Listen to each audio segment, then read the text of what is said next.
Coming to you. Wow. Live. Wow. Chase, week 1 of the NFL season, the Niners get the 17-13 win over the Seattle Seahawks in a game where no one had a feel for it. The fans didn't have a feel for it. I did. It wasn't good. It wasn't looking good, Sage. I'll tell you that. It felt like the Niners were going to lose it 5 times, but they won it 6 times. I mean, just going through that game from start to finish, there was no read, nothing. It felt like week 1 football. Chase, your instant reaction, how do you feel? The Niners are 1-0. I guess there's no other way that this team could have possibly started off the season, right? You hear about all the good stuff coming in from training camp. There was a little bit of a thing with McCaffrey, which we're definitely going to talk about coming up late in the week, but everything was such good vibes. And I don't know, you have Kittle going down. Juwan goes down. I was probably the only guy in the group chat who was actually supporting Brock Purdy. Then he throws a couple terrible balls, and it really does seem like even though you held the Seattle Seahawks to like 100 yards by the end of the third quarter, it was looking like they were going to find a way to win the game, but they just found a way to get it done. And do we want to bring up Jake Moody now, later? Because that's going to be the central discussion from here on out. It has to be. This is too bright of a moment, like too good of a win for us to start with something like Jake Moody. I want to hit on the positives first. I want to start with the defense and how they were able to control the game. I mean, you saw it when the Niners were driving to go take the lead. It was 33 minutes to like 16 minutes time of possession. Something absurd. I think I might have butchered that stat, but it was something absolutely absurd. The 49ers defense was holding the Seahawks. I mean, they had some success running the ball. It seemed like they were in Sam Darnold's grill. Only 1 sack at the end, which seems like it was, self-inflicted. But yeah, it seemed like Robert Saleh, the Niners defense, they came to play. Obviously, that was the big concern coming off of last season. I mean, Chase, make your best case. Like, from what you saw today, why do you think the 49ers defense can be better than it was last year based on what you saw today? Well, there's only one reason, Sage. You got Nick Sorensen out. You brought Robert Saleh in. Come on, bro, the boy. That's the only thing I could think of, because I'll say this. Even though I loved how the defense played today. How could you not? But, Sage, some of the people that you saw actually making an impact in the game, we didn't really even have on our radar. I mean, Sam 100%. Okawanu with a couple of big plays, and our rookies that we've been hyping up. I mean, Sage, we've been doing content for the past 5 months about these Niners rookies. Wow. Wow. I didn't hear Michael Williams' name once. Week 1 performance by these rookies on the defense. Jesus Christ. I didn't hear Michael Williams' name once. I didn't hear CJ West's name once. I didn't hear Alfred Collins' name once. The only person whose name I heard was Upton Stout, because he was either getting burned by JSN. No, I actually liked Upton Stout. I will say that he had a great deflection on that last drive with Sam Darnold. He is 100% feisty. He's everything that he's as advertised. He's young. Obviously, he didn't have much of a rookie training camp. He was hurt. Didn't have much of a preseason. So he's raw. I did like what I saw. It was kind of like when we first saw Nick Martin, even though our boy was a healthy scratch today, but we could tell like the raw attributes were there. I mean, he was feisty. Chase, I mean, we could break it down from all 3 levels, right? Like someone stepped up. Yeah, everybody stepped up, I feel like, all across the board. What I will say about Upton Stout, though, Sage, think about this. First ever game in the NFL, you come from playing at Western or Eastern Kentucky, and it's like, okay, you got Jackson Smith and Jigba. Guard this guy the entire day. And you could see Sam Darnold was just looking at him the entire way. But a guy who stood out for me, Sage, I don't know if we want to get to the Nick Bosa convo now. We may as well. He won the game. We might differ on this, but would you say Nick Bosa was the MVP on the defense today? Yes, he won the game. Sage, okay. We were going to lose that game. Sage, we were on the track to lose that game. Sam Darnold hit that pass to Jackson Smith and Jigba. They line up in the neutral zone. I'm like, this game's over. The Seahawks are scoring. It was basically like it's like an act of deliverance from Nick Bosa. Nick Bosa was the only thing that could save that game, and he did, dude. He drove Abraham Lucas like 5 yards back. Like, if you look at the replay, it's actually embarrassing for Abraham Lucas. That was the game. And Nick Bosa really, when everything looked dark, he made it bright. Chase, you called it. You pointed out you got some shit from the 12s when you said the right side of their line. Fuck the 12s right there. Yeah. Hey, put the fucking TikTok camera on. Fuck the 12s. You guys are a bunch of fucking pussies. We came in, smacked you around. We got 3 injured guys. We've been injured the entire season. We still whooped your ass. There we go. That's my message for the 12s. I think they had to have been. We'll go to side note here. when they when they panned out for the opening frame for the initial kickoff, it was all red. They had to have been pumping noise into that crowd. Shout out 12s. Where were the flags? Where was the 12 flag? How was that when they were? Oh man. 49ers fans, according to Vivid Seats, and it was loud. I mean, they had to have been pumping noise. That's a discussion for another day. The guy who stood out the most to me, I think D Winters, a guy who we saw 100%. in the preseason. Like every time that guy got an opportunity, he was flying. He was the guy who was the anchor of the defense without Fred Warner. Fred Warner goes down, a bit of a scare today, but turns out he just got kicked in the mouth. He came back. I was comfortable with D Winters. It's kind of disappointing to think you had this guy on your roster basically all of last year, and you were giving reps to a guy like Devondre Campbell. Little bit questionable. You know, Shanahan sets the personnel. Maybe it was a Sorensen thing. We'll blame it on him since he's the fuck out of town. But that guy's been on your roster, and he hasn't been getting any minutes. I mean, I saw Luke Gifford out there to start the game, and then D Winters totally just took over the role. I was really impressed with the defense, though, Chase. Like, they kept Sam Darnold on short drives. They were in his grill. I mean, he missed so many throws. They had Cooper Kupp looking like Cooper Kupp should look. JSN was really only the bright spot on their defense other than Charbonnet. And I thought the run defense kind of bottled them up. From what you saw, right? Like, the end of the game was a little bit concerning. They were bottling them up the entire game, but what did we see a lot last year? That this run defense, even if it would stay afloat for the first half, it would start to break down. You especially saw that when they played James Conner. It was looking scary, though. I think the Seattle O-line was starting to get a major push on the interior D-line there in the run game. Yeah, I'm just looking at the stats right now. I mean, 38 minutes to 22 minutes time of possession. You held them to 3rd and 10, or 3 for 10 on 3rd down. Both teams forced 2 turnovers. Hold them to 84 rushing yards, only 146 passing yards. Really, all the damage that came was self-inflicted. I hate to say it, but it was from the Brock Purdy turnovers. You basically gift them 6 points off those turnovers. And a lot of it comes down to, we can get into it now, Jake Moody making that game closer than it needed to. If you just look at the stat sheet, the fact that the Seahawks had a chance to complete a 6-yard pass at the end to win, looking at these numbers, it's asinine. It's like 2 turnovers. Niners dominate yards, time of possession. They're better in the red zone. They're better on 1st down. They're better on 3rd down. But yet the Seahawks had a chance to win this game.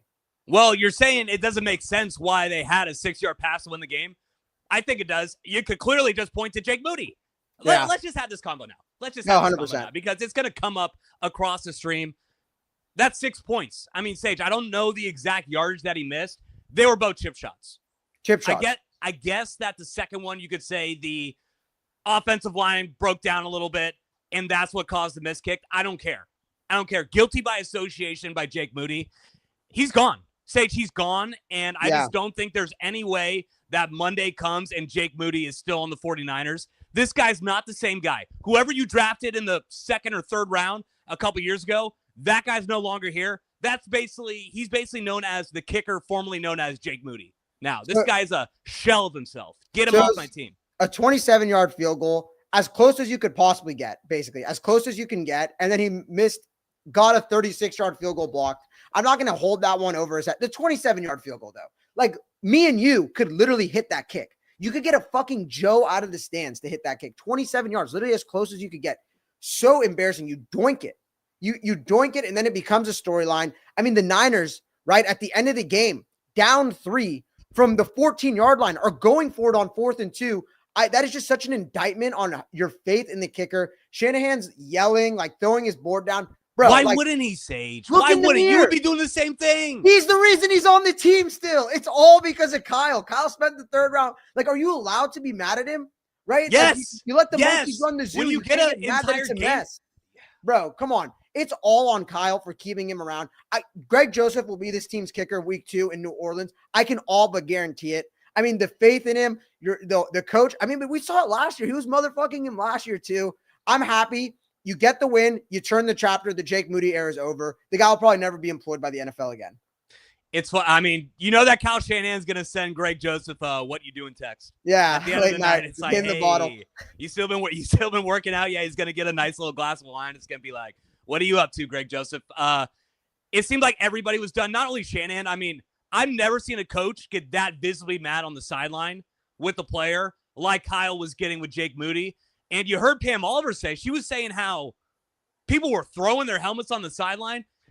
He's lost the locker room. I don't know if you could lose the locker room as a kicker. I've never heard that, but if you can. Jake Moody just did.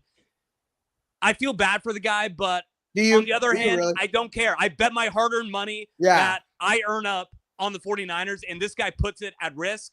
I have not won a Super Bowl my entire time as a 49ers fan, and I want to get one, and I can't trust this guy if we're going to get to that point. So he's got to go. He's got to go. Jake Moody's is if good. If he's on the team week 2, I'm riding. Then I'm going to actually go with Kyle Shanahan. Kyle, I love you. Right now, I love you. Okay? I think you're a genius. You were ranked the #1 offensive play caller in the NFL for a reason. But if you keep Jake Moody, I'm coming after you. I'm coming after you.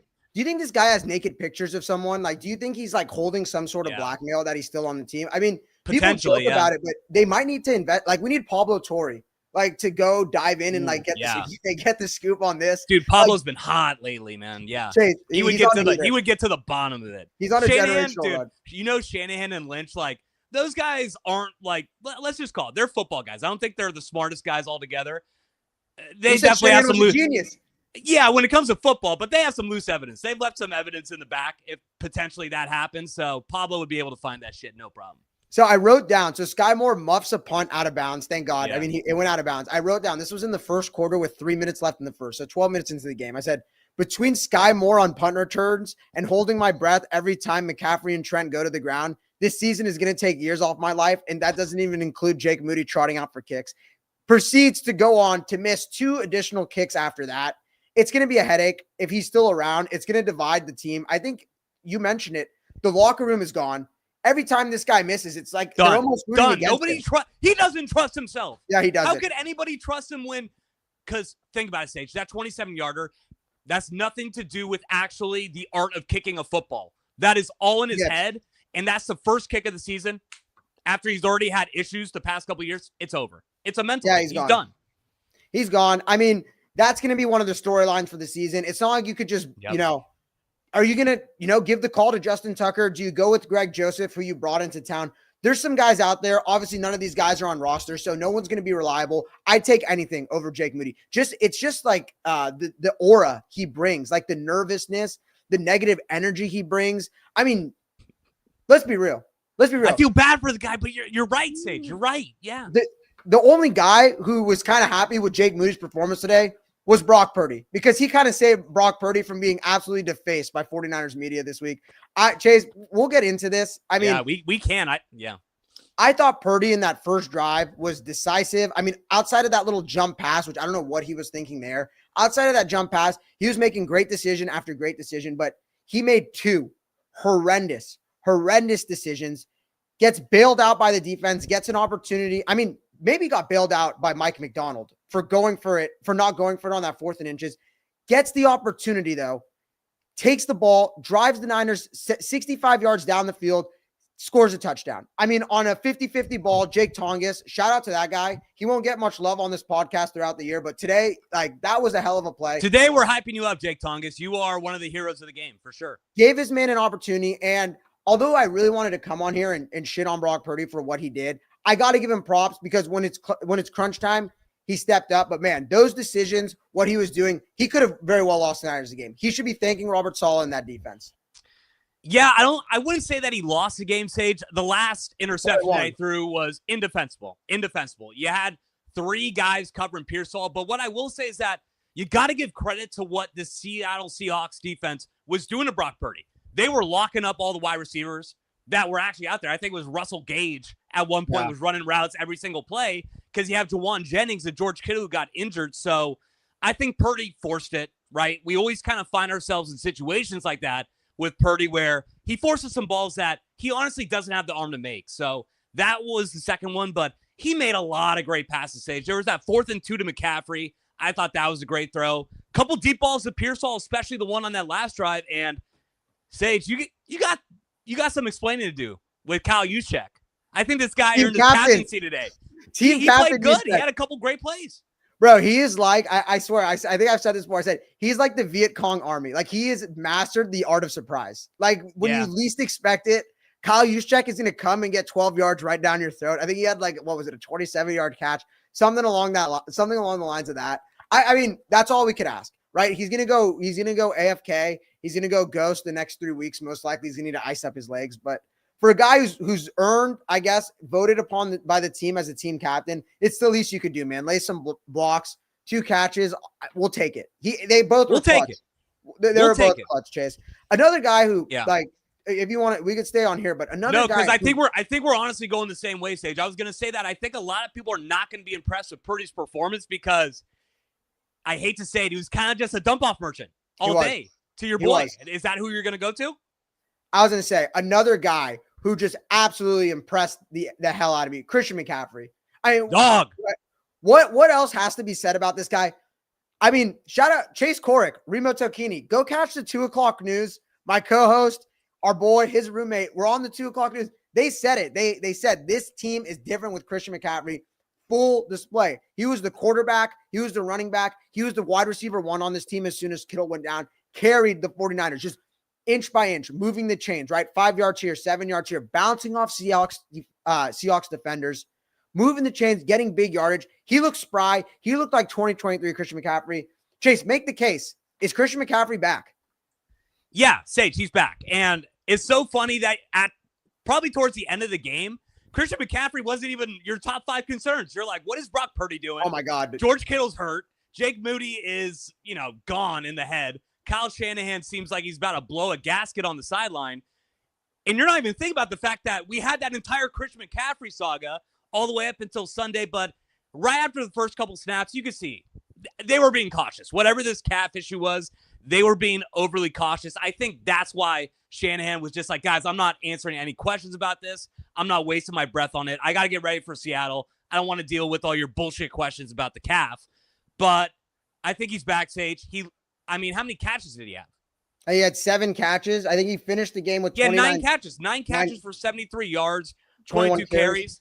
Yeah. Something that we do have to be scared about, Sage. Now you got Kittle out. It seems like they were talking, Pam Oliver was saying how Juwan Jennings can't raise his shoulder. Yeah. Above his neck. So you got to expect that he's going to be out. Kittle with a hamstring. Those are a little tricky. He's going to be given Christian McCaffrey 25, 30 carries every single game until they get those weapons back. So even though I feel good about it now, I feel like we're going to see Christian McCaffrey get a lot of usage, which is scary, as we all know. It's a good thing and a bad thing. I mean, but what did you think of how Kyle used him today? You saw Christian. I mean, he wasn't letting it get to him. He knows what he just came off of. You saw he was putting the one up saying, I need a breather. Kyle at the beginning was rotating him in. Yeah. Do you agree with it? I mean, it seems like they did just the right amount to win this game. Going forward, is this something you want to see, or do you want to see even more of Brian Robinson Jr.? I want to see even more because the first couple carries from Brian Robinson, I thought were a little bit shaky, but you got to think about it. He needs to get used to the zone run scheme. And I think as the game went along, he has some better carries. And still, inside the tackles, he's a tough runner. And I liked what I saw. I liked what I saw from Brian Robinson. And I think that even though I love what Christian McCaffrey did today, this is not something that you could keep doing. You can't give him 31 carries a game, so it has to be more, especially if you want to establish this offense as a run-first offense with all the wide receivers being down. You got to give Brian Robinson more run, and I liked what I saw. So Kyle Shanahan was just asked in his presser if the 49ers have a question at kicker, and he said, no question we do. So yeah, because he's fucking gone. So he's gone. I mean, Chase, to bounce it back to McCaffrey, they need to get this guy some support in the pass game. Could they get like a running back? I think that's what Jordan James's role is because he's supposed to be, a pass catching back. But you see how effective they are, how effective Kyle is in getting him out in the flat, getting him in the middle of the defense, having him as Purdy's check down guy. I think that's where they feel him more. It's not even the between the tackles, the outside. It's just the amount of things you could do with him, right? The guy could just do it all. You could line him out wide. He could run any route on the route tree. You could put him in the slot, put him in the backfield. Can they get someone? Like, it seems like they try to draft it with Jordan James, but that's where I feel the most, right? Because when Brian Robinson's running between the tackles, it's not where I'm just like, damn, like the drop-off is huge. Obviously, you see the difference, but it's when it's 3rd and 2, and you send McCaffrey out wide, and he runs a route, and he, makes a clutch catch, moves the chains. Like, could you get anyone? Obviously, no one's going to be Christian McCaffrey, but someone just to support in that role. Where I thought it was going to be Garendo. I thought maybe Jordan James could do it. That Give him space. Yeah. Give him space, baby.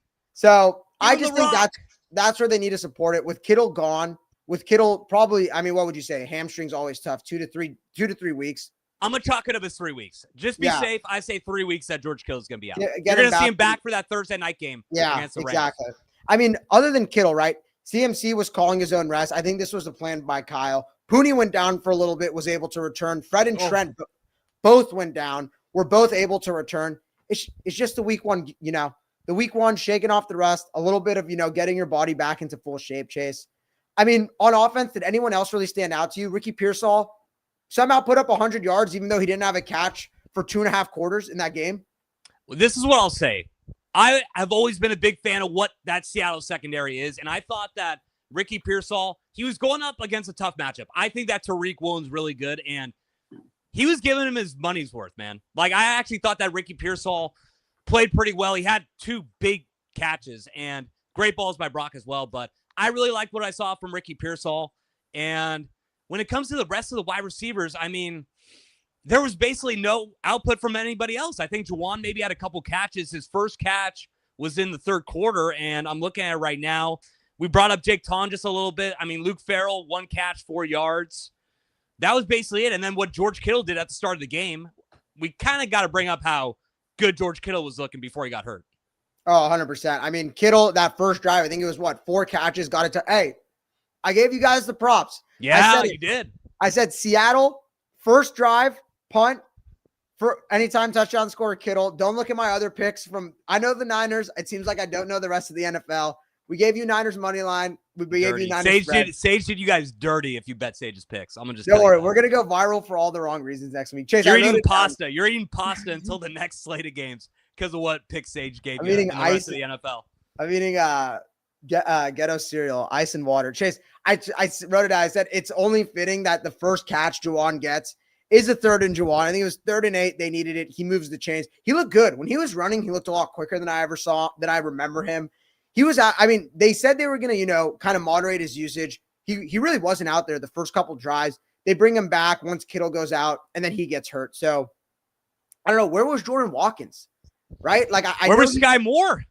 I mean, that guy was on punt returns. I think they've seen enough. But it's kind of crazy to think that Russell Gage, the guy that, let's just be honest, out of those 3 guys that we brought up, Jordan Watkins, Sky Moore, and Russell Gage, he was the one getting the least amount of attention.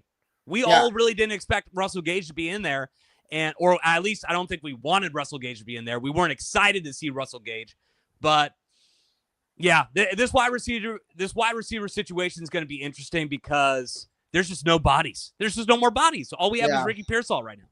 Rams just got a big win too. They wrap it up against the Texans.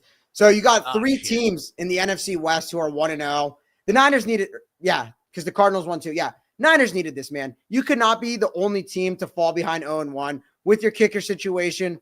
Chase, the one thing we really didn't talk about, they kind of stepped it up in the second half. That O-line was shaky. I mean, one thing I will give Purdy credit for is, in the first half, I have it here. He had 18 dropbacks, was pressured within 2.5 seconds on 13 of those. So 13 total pressures. Yeah. They weren't doing him any favors. Greg Olsen was kind of killing him. I didn't think Trent Williams played that bad. I thought he had a couple good blocks. I wasn't a vintage Trent Williams game. I think it was 2 penalties, 1 big hold. Wasn't really getting killed out there, but no one really stepped up.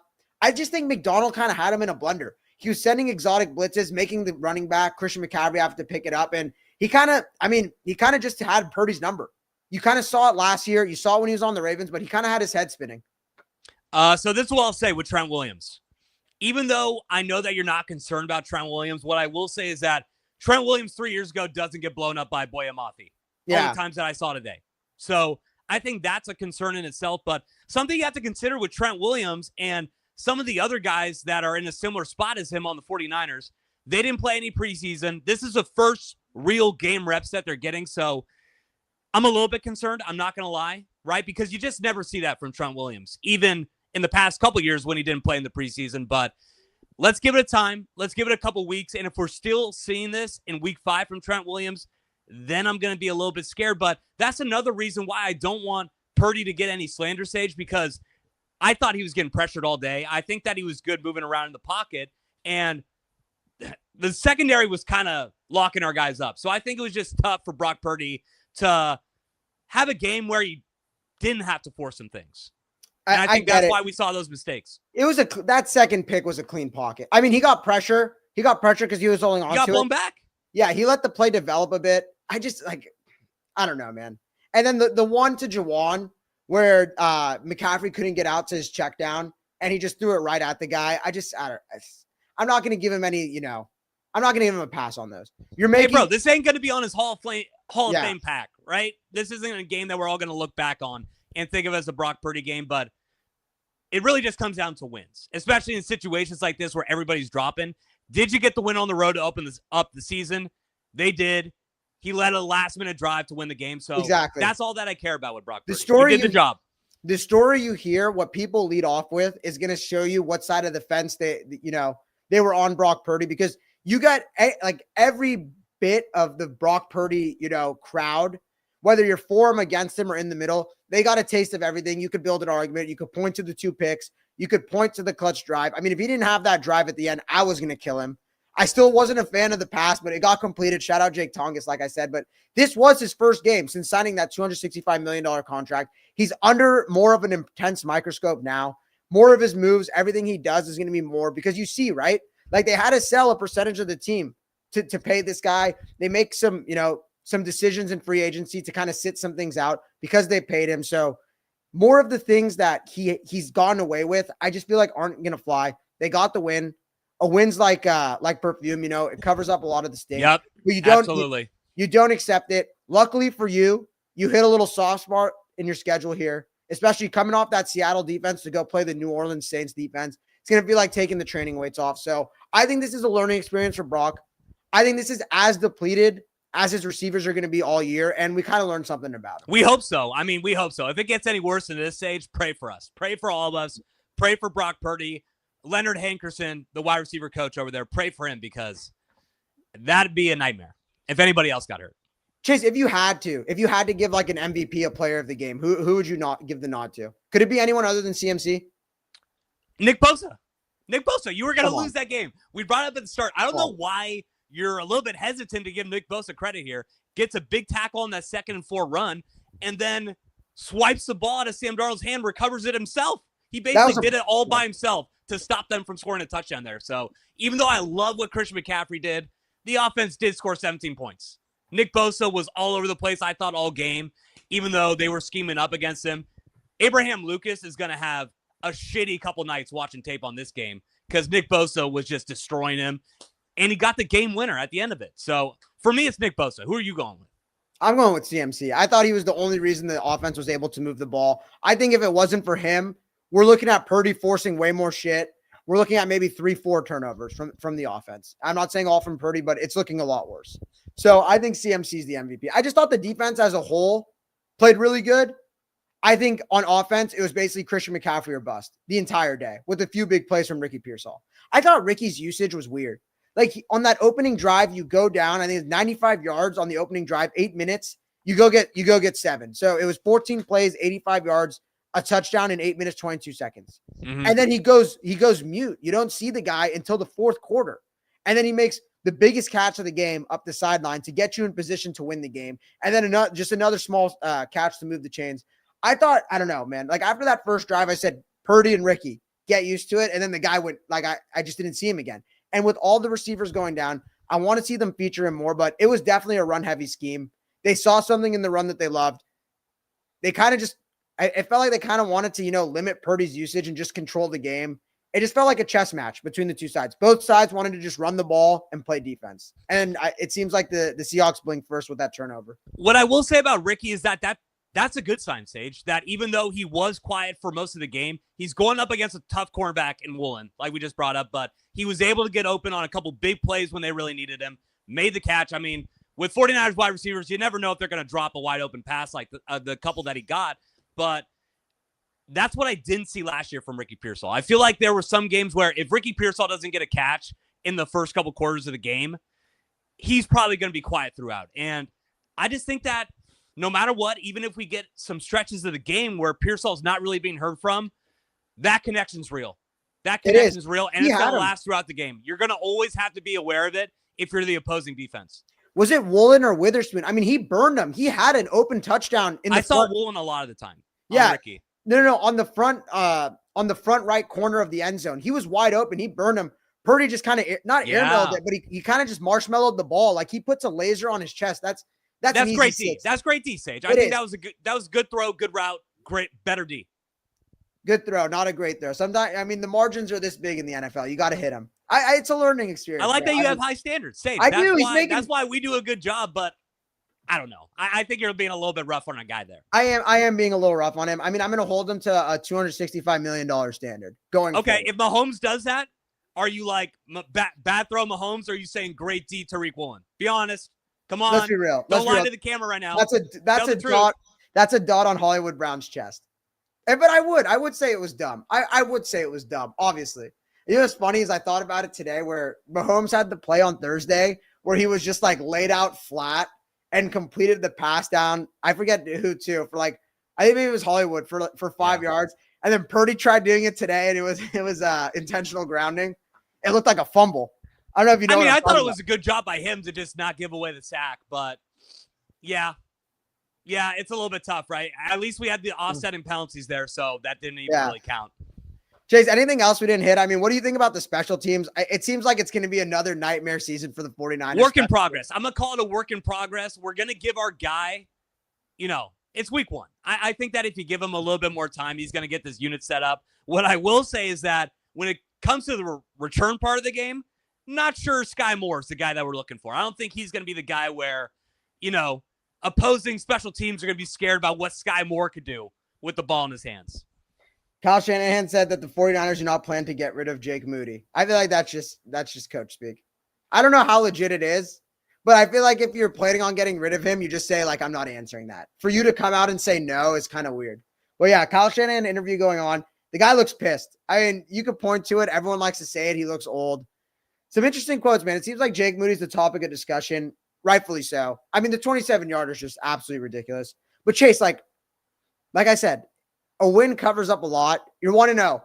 It was a lot harder than it needed to be, but going up to Seattle, it felt like a trap game. It really did. Like with all the injuries you had, with all, like the lack of continuity you've had this entire offseason, you're shuffling guys in and out of the offense. You're relying on a lot of rookie defenders who, let's just hope, like we saw with the let's hope they're better, man, because wow, that was fucking discouraging. We saw one tackle. 2 tackles. Okay. Mike Kell and Alfred Collins both had 1 tackle. I bet you if we look back at the fucking tape, it wasn't even really a tackle by them. They were that invisible throughout the game. It might have been 2 half tackles. But man, like I said it, you hope it's like an Eagle situation last year, a Chiefs situation 2 years ago where they start a bunch of rookies. They get better as the season goes on. And by week 17, they're humming. I'm not really encouraged. You weren't going up against the 2015 Cowboys O-line right there, right? Like, the Seahawks O-line ain't anything special. Sam Darnold's not, the most elusive guy in the world. Couldn't really get much pressure. Zach Sharp, if it wasn't for Kenneth Walker, I mean, these rushing numbers could have looked ugly, but shout out to him. I mean, running straight into the line. They got to do something about that. I mean, I don't want to talk about the Seahawks really because they're irrelevant until week 18 now, but my God, Zach Charbonnet is clearly the better running back. Anytime he touched the ball, it just felt like he was bowling guys over, blasting through the hole, and they give the ball to Kenneth Walker. It's like stuffed every damn time. I mean, I made a note towards the end of the game. I'm like, this is a tough duo to go up against. Charbonnet, I do agree with you. I think that Charbonnet is going to be the lead back. There's going to be a lot of people in fantasy football world who are going to be pissed with what they saw this weekend because I think Kenneth Walker's drafted probably a couple rounds over him? He was drafted. I think they were both drafted in the second round. Yeah. I think but they're both years. Drafted in the second round. They're both great backs, and you know that Clint Kubiak's going to want to run the ball, so that's going to be their MO throughout. Like I said, you saw towards the end of the game, Sage, that D-line was getting a little weak against the run, and I think that's part of why Charbonnet and Walker are so good. You saw it there. They wore him down. What else was I going to bring up? Sage, I think we're not even bringing up a point that's going to get brought up on the national shows tomorrow. Mike McDonald. What about him? That was a bad call right there to go for the field goal. Yeah, 100%. Yeah. 100%. Let me go back to it just so I know what the exact situation was. I have it here if you want me to read it. Yeah, go ahead. So it's tie game. Keep that. I think that's something that's going to get lost in it is that it is a tie game and you're coming off of I don't know. You understand what San Arnold is. But anyways, so it's tie game. It's 4th and 1. It was really 4th and inches, but it said 4th and 1. from the 19-yard line, the Niners 19-yard line with 3:24 left. You basically pick up the first down when you're able to run the ball. You weren't picking up like 10, 15 yards, but you're able to move the line basically all game. QB sneak it maybe a couple inches out. You're basically able to kill all the Niners momentum or kill all the Niners timeouts, kill all the momentum, suck the air out of the room. All the time on the clock. They wouldn't have any time to run a last minute drive. Basically, you could run the ball 3 times and guarantee that the Niners don't get the ball back till like a minute 30 and you're up 3 if you pick it up. That's if you pick it up. So I just think he went with the traditional play, just get the points. Analytics, 100% against it. I mean, as a Niners fan, right? What do they always say? Do what the other team doesn't want you to do. How relieved were you when you saw the field goal unit trot out there? I was very relieved. I'm like, okay, if they get this first down, it's over because they're going to milk the clock down. We're going to use all our timeouts. Our defense is probably going to still break down, or even if they hit a field goal, I'm not sure that without any timeouts, Brock Purdy could lead a drive with basically no wide receivers out there except for fucking Russell Gage and Ricky Pearsall. So I agree with you. And I feel like you always see that. I love what he does with the defense. I think he's a defensive mastermind, but the defensive coaches, man, sometimes just really bad with getting a gauge of when to kill a game, when to be aggressive. He went the conservative route, and I think it was part of the reason why they lost the game. A lot of people are going to point, oh, well, the Niners already scored a touchdown anyway, so it wouldn't have mattered. I don't think so. I think that was big opportunity to kill momentum for the 49ers, and he went with the field goal. Did not agree with the call at the time. Still don't know. That's a good call by you. Like, that is prime first. I mean, it's not like the Niners are going to be leading national media like Niners Seahawks, but if there was like a first take just for Niners and Seahawks, that's one of the lead topics. Chase, do you remember Nat Hackett, the old Broncos coach? Of course, the gold zone. Their first game when they went to Seattle and they totally botched that 2-minute drive. They hired a clock management coach for the guy. They were like, we need someone to tell you when to take your timeouts, how to move the chains, when to go for it, when not to go for it. They called it like their analytics guy. So maybe he just needs something similar. Yeah, maybe. He's still a young coach. I like what he's doing, but I don't know, man. That's going to be one. He's going to get grilled for that one. Really do. That's not good. I really I don't know. Like, I really thought both teams were a little bit, I mean, week 1, both teams were a little bit undisciplined, kind of some dumb penalties on both sides. Lenore, I love you. Like, chill. Basically gifted them their first touchdown of the, but didn't hear his name much. I mean, he was locks. I don't know why he wasn't on JSN most of the game, but I mean, they left it to Renardo. I thought Renardo played really well. That's what I was going to say. I think Renardo's the one guy we're not bringing up at all. Yeah, he got burned on that double move at the end of the game. Yeah. The one time it happened, almost cost him the game. Obviously, your defensive line makes up for it, but I thought Ronaldo was locks. Renardo was locks. Give me Ronaldo Green. But no, but he had great D on JSN, I thought. Before that, I think he had a good play where there was another deep ball that Darnold almost completed, and he broke it up. It seemed like JSN caught it, but he popped it out the last second. So that's another thing. How reliable is this defense going to be? Is what we saw today going to be something that we could expect? I think so. Maybe I'm crazy, but the two most important things for me, what I saw from D Winters and the cornerback room, also even guys like Marquise Siegel. I thought Marquise Siegel still looked good today. I thought both. I thought Pinnock, a guy who I've been critical of, a guy who I don't want there. He looked good. He was flying. He was putting on some big hits. I thought Siegel was great. He was all over the ball. You're going to get Malik Mustafa back. You're going to get some more, reps, some experience under these young guys' belts. You just got to give them some time, man. I mean, if this is the floor, 13 points against Seattle, where you turn the ball over at the 50 and the 40, and you give up 13 to Sam Darnold, JSN in that run game, like, that ain't bad. Are they elite? No, but they're not the Cleveland fucking Browns. So it's something. And you went to Seattle. It's a tough place to play in. If this is the floor, like, I'm fine with it. I'm just waiting to see what the ceiling is going to be. I'll be honest. If the Seahawks scored that last drive to win the game and just went through Robert Saleh's defense, you would have been pissed at me because I would have just brought up, I was going to say, just like before, when Robert Saleh was the defense coordinator for the 49ers, everything's great, and then you're up 7 or you're up 4, and they have a last drive, and they just go right down the field, score, and curtains, game over. Because that was something that I actually really was critical of Robert Saleh for in his first stint as Niners defensive coordinator, but It almost happened again today. I'm glad that it didn't. No matter what, even if I let the emotion get to me for a quick second, you have to be very happy with what you saw from the defense, because I still think that the offense is going to be one of the most elite in the NFL. You're going to get those guys back, and I think you're going to see a better game from Purdy, because this is one of the best defenses in the league too, Sage. We got to realize that. This 100%. Seattle defense is insane. They have dogs all across the field. Their defense, I mentioned it, it changes the entire scheme. It changes what you think you could do. I mean, you didn't see many outside runs. They were running between the tackles, trying to avoid getting to the outside. They kind of limited what Purdy could do. I mean, let's see here. So Purdy finishes the day 26-35, actually more than I would have thought. 92 rating, 2 terrible turnovers, but was, how much does the rating really matter? Are we ever going to think that Purdy had a shitty game? It's like, oh wait, hold on. But he had I'm an analytics Oh, wait, guy. hold on. I'm seeing it right here. He had a 105 rating. Okay, maybe I was wrong. I'm an EPA I don't give a guy. shit about passer rate. I mean, who do you think played better, Purdy or Donald? Purdy. But is that like an easy answer? I think Purdy played better too. I mean, Donald did nothing. I think Sam Darnold really didn't do that much. He was basically he was a check down Charlie today. 100%. He was throwing to JSN a little bit, but he had that.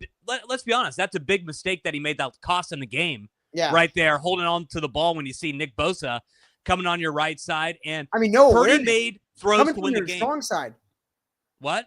I mean, like no awareness. The guy's right there, like right in your face, and you don't have no idea he's right in your lap, and you turn the ball over like that. I don't know. Even though I'm more positive on Sam Darnold than a lot of people are, those are the things that are indefensible with him. I think that he has a lot of talent. I think that he has a great arm. I mean, some of the throws that you're seeing, he puts it on a rope, and you're like, okay, this guy's pretty impressive.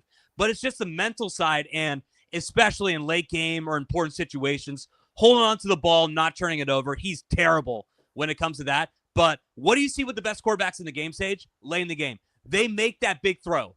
Whether it's, like we brought up, those passes of Pearsall down the sideline. That's really all it takes. Then you're in the red zone, and you find a way. Kyle Shanahan schemes up a way for you to score a touchdown. Brock Purdy made the key throws that the elite quarterbacks make to win games, and Sam Darnold didn't do that. So I got to give the nod to Brock Purdy, of course. Yeah, I think the team's only going to get better too.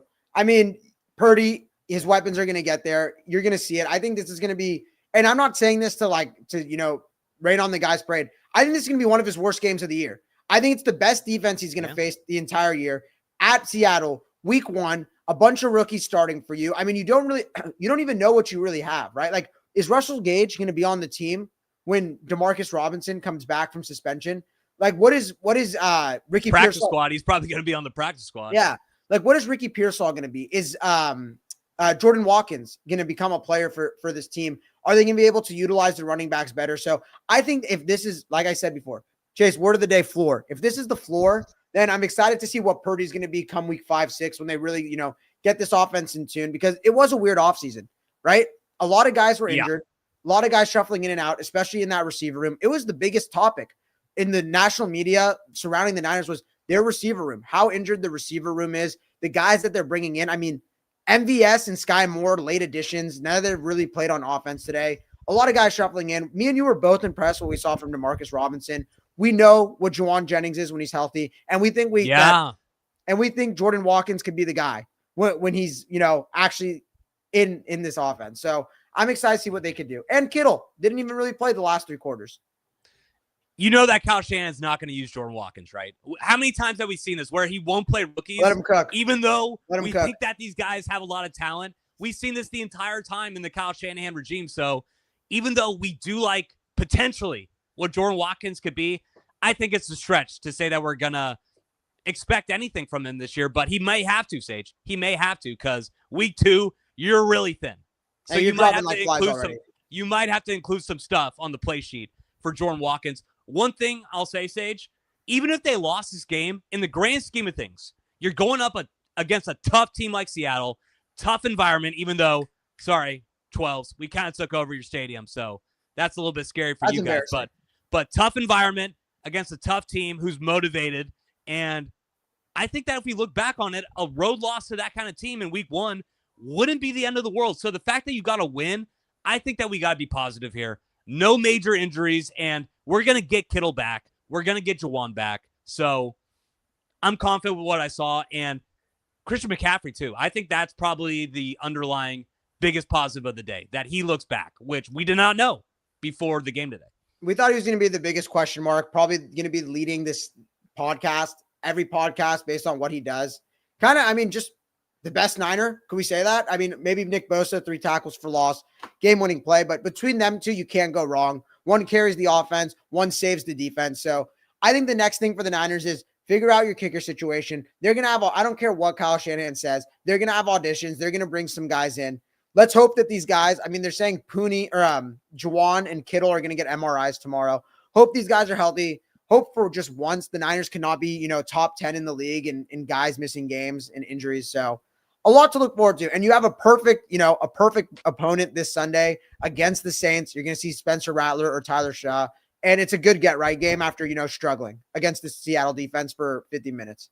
Go to the Bayou and whoop some ass. Guys, if you saw the defense and the personnel that they had out there for Seattle today, you're not getting that with New Orleans. So I think that Kyle Shanahan, even though you're a little bit limited in what you got on offense personnel-wise, I think he's going to have a field day. And that defense that you saw today, Robert Saleh's defense, it's going to be tough for Spencer Rattler to get anything going on the Saints. I wish I would have went, Sage. I wish we would have done it and went. I want to see the Superdome. I want to see the Superdome. So I'm wondering how many Niners fans are actually going out for this game, because it's going to be a great environment. You obviously got New Orleans, Bourbon Street, but the Saints are just so fucking bad. They made it close today, though, right? I mean, they had a chance. I think the Cardinals punted it to them. Sorry, I just got a Christian McCaffrey out there. I had to make sure he was good. Niners, you got to check that update. The Saints gave him the ball or got the ball down 20-13. Obviously, you have Spencer Rattler as your quarterback. You can't do much with it. So, yeah, I don't know. I was watching around the league here and there. It was kind of a slow 10 a.m. slate for me. My Dolphins got the shit kicked out of them. I mean, the Steelers-Jets game was the game the Dolphins make me cry, and there's nothing I can do. Sage, I can't believe you bet the Miami Dolphins. How did you actually said that was your biggest lock of the week? Sage, you went into the dumps and you smell like shit. And you smell like shit coming out of week 1. Betting on the Dolphins as your best bet. You should be ashamed of yourself. You're a great football mind, Sage. You cannot be doing this. I am. I mean, people rely on you. Week 1's always the toughest. We're only going to grow from here. I'm like a phoenix. I'm going to grow from the ashes. Just wait, bro. Just wait till you see my week 18. And I'm going to be, what is that? It's not a phoenix growing from the ashes. It's a phoenix rising from the ashes. Yeah, my bad, bro. Come on, baby. Stop being a nerd. Come on, baby. Chase. Get it right. Chase, anything else you want to hit on before we hop off here? You know what, dude? Do you want to just fucking riff a little bit about the games? I didn't watch anything. I'm actually surprised. I didn't watch anything, but I'm looking at the scores right now, and a couple pop out. I'm like, wow. There was not. I thought this was one of the slowest 10 a.m. slates. I mean, the Bengals probably should have lost. I can't believe they won that game. They were begging to lose. The week 1 Bengals is solidify it. It's a real thing. Chase, I didn't want to bring it up. Jamar, I mean, no showed basically the entire day. All the star players, nothing big from any of the star players today, other than even Bijan. He opens the day. He has a 50-yard touchdown. I think he goes I'm going to pull it up here. I don't have the Bijan stats readily available. That was a hell of a game. I mean, Emeka Egbuka, shine. They got a stud there, but Bijan after that goes 12 carries for 24 yards. I mean, all the fantasy studs this week kind of were quiet, other than CMC, even though he didn't find the end zone. I mean, Denver. I'm looking at Denver right now. That was an actual game. I think everybody probably put that on their survivor pools. Bo Nix, if you're scared about Brock Purdy, I'll take some blame here. Hey, you can put the blame on me, like Akon said. Bo Nix, 25 of 40, 176, 1 tutty, 2 picks. That's not good. RJ Harvey, though, 6 carries, 70 yards. JK. Can we stop doing JK? Why is JK still a thing? Give the rock to RJ Harvey. I saw that. I think so. He scored the go-ahead touchdown at the end. So it was I gotta pull it up here. It was so RJ Cam Ward 12 of 28. Yikes for 112. Chase, listen to this drive. Imagine being an RJ Harvey fantasy owner. So at the 30-yard line, first play, RJ Harvey, 50-yard rush down to the 20. Then RJ Harvey, 5-yard run, and then they put J.K. Dobbins in, 19-yard touchdown. That has to be brutal. You just see that they're gashing, just absolutely gashing the Titans defense. You go 50-yard run, 5-yard run, 6-yard run, sub him out. The guy runs for a 20-yard touchdown. That's just not only that, he has 16 carries compared to your guy who only had 6, gets 70 yards. The one drive that they let him get some run. Then when it comes to the red zone where the real money's made, then you throw J.K. Dobbins back in there. But I don't know what it is. I feel like J.K. Dobbins is just an average running back that somehow is getting starting jobs on a bunch of good offenses across the league. The other 1 o'clock game that Chase, I'm ready to do it. I'm sounding the sirens. The Lions are done. I actually, my week 1 overreaction, I think the Lions are done. They looked awful. That offense, you want to talk about like just creativity and everything. The offensive line completely goes away. Goff takes 4 sacks today. The run game just disappears, 2.1 yards per carry. And it just feels like their whole identity, the fun Lions, it's out the window. Like my week 1 overreaction is that I think the Lions are cooked. They're not going to make the playoffs. I really believe it. Sage, you literally came on here 5 days ago and you said, I can't believe people are saying that the Lions are done. And you see one game against the Green Bay. That is true. That is literally what happened. I said you said they were one of your best bets, and you said, I can't believe people don't believe in this Detroit Lions team, and they lose one game to the Green Bay Packers on the road, who are one of the Super Bowl favorites. I'd say give us some time. Give us some time. There was a game. Trust my boy John Morton. They got a lot of talent, Sage. They're going to win a lot of football games. Are they going to go 15-2? No. But I don't think anybody expected them to. I think they could still make some noise in the NFL. I really think that their time's done. I think that they had their window. Losing the coordinator is just going to bite them. I mean, Aaron Glenn had the Jets looking good today. They should have won that game. But shout out, Aaron Rodgers. Chase, we both kind of said it. We did. We were on that. I liked what I saw from Aaron Rodgers today. I thought he looked really good today. 244 yards, 4 touchdowns.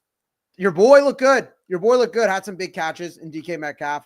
They got to get another option, though. You can't be throwing touchdowns to Ben Skowronek and who else? Calvin Austin, Jalen Warren, Jonnu Smith. Like, you got to get some better weapons out there, man. I'll just tell you this, Sage. They're not going to. These are the wide receivers that they had. This was one of the issues with the Steelers coming into this year. Why I didn't really like them coming into this year, because even outside of DK, not a lot of weapons. I think if Tyreek Hill is going to ask out within the next 2 weeks. I'm not saying he's going to go to the Steelers, but they're a team who, if they think they're legit, the defense got gashed by Justin Fields today, which is alarming. If you're a Steelers fan, considering this guy and he's ass. But if you think like your offense could be this good, 34 points, and your defense is supposed to be one of the best, then I think you got to go for it and like try and even like, I know they have the history with Pickens, your boy Chase Claypool, obviously Antonio Brown. Le'Veon Bell. I think you just roll the dice. Like if Tyreek Hill can make your offense that legit when you have Aaron Rodgers, DK Metcalf, and these running backs, like why not just go for it? You're bringing gasoline into a flammable situation with Aaron Rodgers being your quarterback if you bring in Tyreek Hill. But I guess Mike Tomlin's just a guy where it's like almost like, hey, put it on my back. You could give me AB, Le'Veon Bell, a couple locker room nightmares. I'll be able to take care of it. You definitely need some talent in there. So if Tyreek Hill actually does request a trade, I didn't see the post-game info going on with the Dolphins. I'm assuming it couldn't be good because you get your dicks kicked in by the Colts, who everybody thought was going to be one of the worst teams in the NFL. It looks like Mike McDaniel's on his way out there. But I will say one thing, Sage. What was I going to bring up? Oh, I'm gonna make a clip just for us of you talking about the Lions coming into this week. Bro, there was a game played. And then what you're saying 5 days later. I'm not going to put it out in public. Bro, I'm not going to do you like that. New evidence. But I'm gonna have my own little passion project. Don't I'm going to make a little video for that. Don't start a war. Chase, I think I don't want you on my bad side with that kind of stuff. You're better at me than that. Chase, I think that's going to do it. We got a badass Sunday night football game kicking off here in 8 minutes. I think we're going to let the people go, enjoy it. I know I was going to ask you who you got, but I know you're on the Ravens. I think I'm going to be rooting for the Bills. I got some props, but please tell me you're not on the Ravens. After your week 1 so far, please tell me that you don't think the Ravens are going to win the game. We still have 8 minutes, Sage. If you actually do want to place your money on the Ravens, let me know. My bookie's pretty cool. We could take the bet off the books. Chase, I'm like from Bronx Tale. I'm like mush, bro. If your money's in one room, you want me in the opposite. I'll give you an opportunity to redeem yourself week 2, but for the rest of week 1, you're mush. Jesus Christ. What's the opposite of the Midas touch? I don't know. Everything turns to shit. I got the Stalin touch. I don't know what it would be. Oh my God. You and the dictators, man. Jesus. Maybe that's what it is. Maybe you're bringing up these dictators throughout history who killed a bunch of people, and the gambling gods are throwing bad juju at you. It'll be strong. I mean, I'm just going to clip up the Niners bet I put, repost it, let people know that I made them some money this week if they followed a certain, aspect of my bets. Chase, I think that's it. We'll probably come back week 2. We got Niners Saints. It'll be a good one for the offense. That's the game where you're Ricky Pearsall, you're Christian McCaffrey. Tell the family, hey, I got tickets for you. Why don't you come watch this one? So I'm pumped for it, man. I'm pumped for it. That's going to be a game where you're feeling like you got 8 inches rocking. You know what I mean? Yeah. It's like, okay, like maybe if you came into this game after you're like, I don't know, we're a little concerned with these things. You're going to be feeling good when you head back to Santa Clara after that game in New Orleans. So I'm excited for that one. I think it's going to be good news for all Niners fans. Yeah, but we're going to probably break it down Thursday. Whatever X's and O's we may have to break down with the New Orleans Saints, we'll probably go either Wednesday or Thursday, right? Yeah, 100%. We'll let you know. Follow the Twitter, follow the TikTok. We're getting some good momentum there. You know where to find us. Chase, tell them what else. Yeah, so like Sage just brought up, you can find us on TikTok. If you're watching on YouTube right now, please like and subscribe. We need that, guys. We're going to be coming out with stuff throughout the year, so subscribe. We're going to be giving you good content. And I guess if you're one of the tens or hundreds of people who have ever listened to our videos via podcast, we're also on Apple Podcasts and Spotify, but you can basically find us everywhere, and we're going to be putting out content, so watch out for it. Oh, yes, sir. All right, we'll come to you guys this week. Stay updated. Follow us. We're going to clip this up, get some TikToks out of it. Until next time, talk to you. 1-0, baby. Let's get it. Later.